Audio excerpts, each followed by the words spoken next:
Ang imahen ay ginawa ng isang eskultor sa Mexico noong siglo XVII. Ayon sa alamat, hindi raw kulay itim ang orihinal na estatwa. Isang Kastilang paring Recoleto ang nagdala sakay sa isang galyon papuntang Maynila. May sunog na naganap sa galyon at pati ang imahen ay nabalot ng apoy at usok, kaya nangitim ang estatwa. Ang Kristong Itim ay nakarating sa Maynila noong ika-10 ng Mayo ng taong 1606. Ito ay inentrono at pinasayunan sa unang simbahan ng mga Recoletos, ang simbahan ng San Juan Bautista sa Bagong Bayan na ngay bahagi na ng Rizal Park. Noong taong 1608, ang imahen ay inilipat sa Intramuros. Mula noon, ang traslasyon ay pinagdiriwang sa pamamagitan ng prosesyon ng Nazareno sa mga kalye ng Quiapo. Ang pista ng Nazareno ay isa sa pinakamalaking pagdiriwang ng mga Katoliko sa Pilipinas. Taon-taon, hindi nababawasan ang sumasalo sa prosesyon, lalong dumarami ang mga nabibilang na deboto. Dahilan ay ang mga milagro na iniuugnay sa debosyon sa Kristong Nazareno. Maraming milagro at kababalaghan ang dulot ng Nazareno. Ang paghipo sa pamamagitan ng paghalik o pagpahid ng panyo sa Nazareno ay nakakadulot ng lunas o nakakagamot ng mga sakit ayon sa mga nananampalataya. Hindi nauubos ang mga kwento tungkol sa mga sakit na nalunasan bilang sagot sa panalangin ng mga taong sumama sa prosesyon o pagkatapos maipahid ang panyo sa imahe ng Kristong Nazareno. Mula sa iba't ibang dako, pumupunta ang mga Katoliko sa prosesyon at nagbabaka sakaling makalapit at mahipo ang imahen at makatanggap ng milagro. Dahil sa dami ng dumadagsang devoto, ang orihinal na imahen ay nasira. Para maibsan ang pagkasira sa orihinal, gumawa ng mga replika o imitasyon at ito ay ipinaparada tuwing pista habang nasa loob ang orihinal. Ang replika ay pinagsamang bahagi ng orihinal at ang replika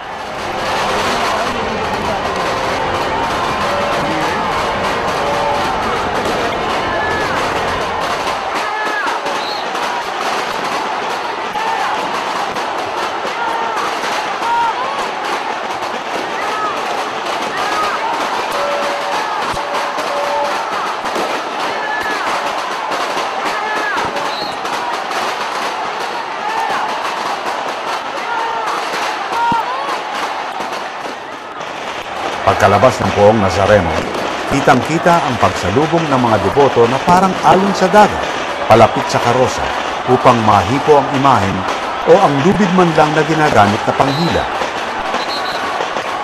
Ang humihila ay mga nakapaang lalaki, mga miyembro ng iba't ibang samahan. Kung hindi man makalapit, inihahagi sa mga tuwalya at panyo at sinasapo ng mga nasa itaas ng karosa upang ipahid sa imahen.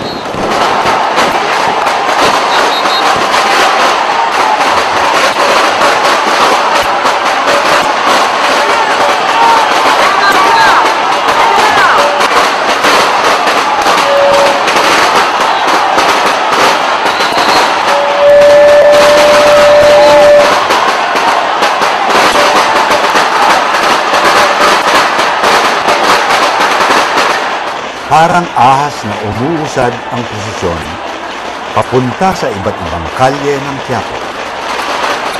Sa bawat kalye, libo-libo ang humihiyaw at nagwawagayway ng kanilang panyo.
Mga kababaihan ay sumusunod at malayo sa gitna upang maiwasan na masaktan.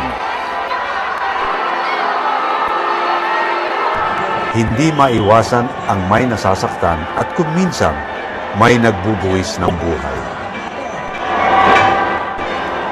Ngunit hindi ito inaalintana ng mga deboto at patuloy pa rin ang pagdagsa nila.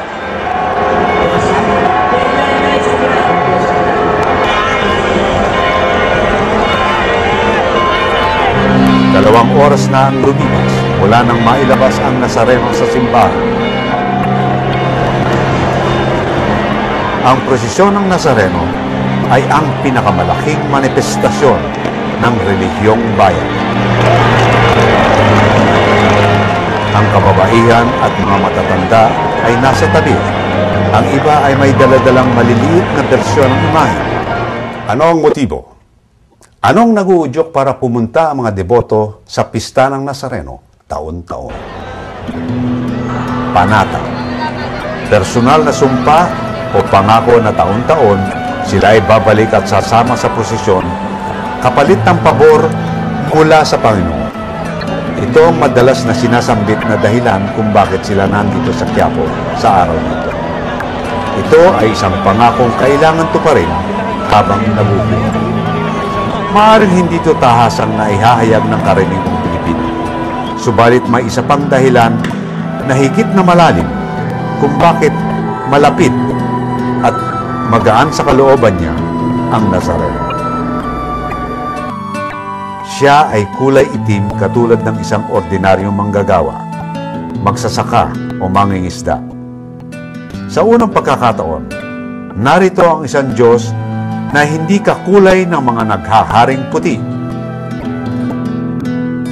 Ang mga naghihirap ay nababalani rin sa Nazareno dahil siya ay mukha ng isang Diyos na dumaranas ng hirap at sakit para sa kapakanan ng sangkatauhan.